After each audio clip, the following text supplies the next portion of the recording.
Hello, I'm John. I'm the custodian of Corrick, and this is the story of bringing her back to her former glory. Been a really good day down here on the Hamble today.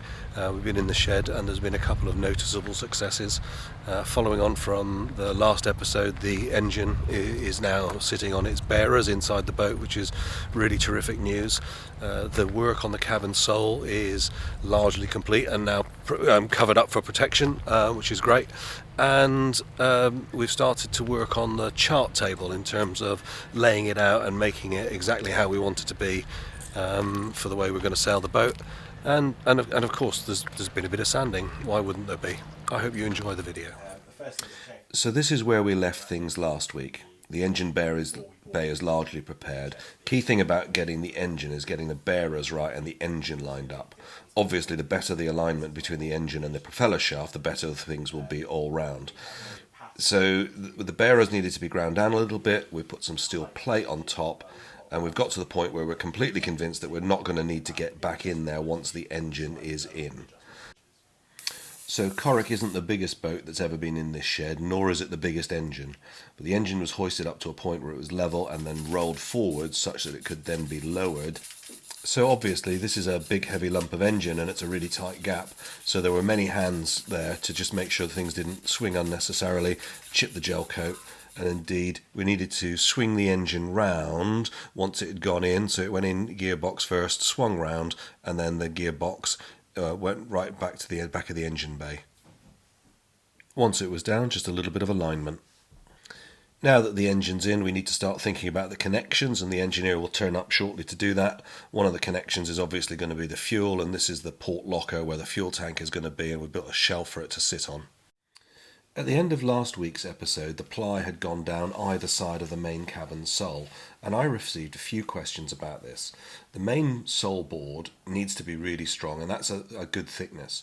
But at the sides, the shape is much more irregular, and therefore we can't do that with a thick piece of wood. What we need to do is glue quite thin ply onto the sides and then put what is essentially a formica or a veneer on the top of that. That's really tough, and the skill in this is getting the edges right such that it fits together really tightly and doesn't collect dust, etc., but that it can also be taken apart in order to allow access to the water tank as required. So I've had a fair bit of comment that people like watching the craftsmanship that's going into this, and if you'll allow me, I'll put this piece of time lapse in.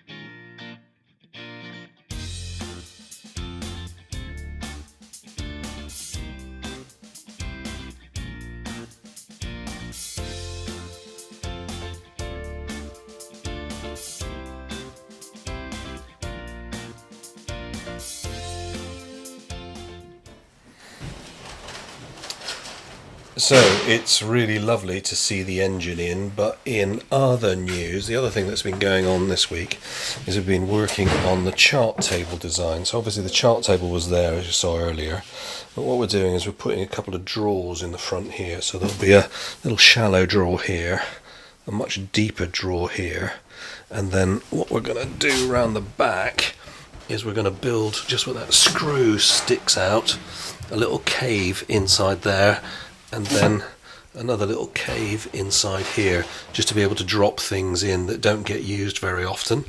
And what Nick has also been doing today is just building this up so that there will be a little flat footrest for when you're sat at the chart table with your feet flat.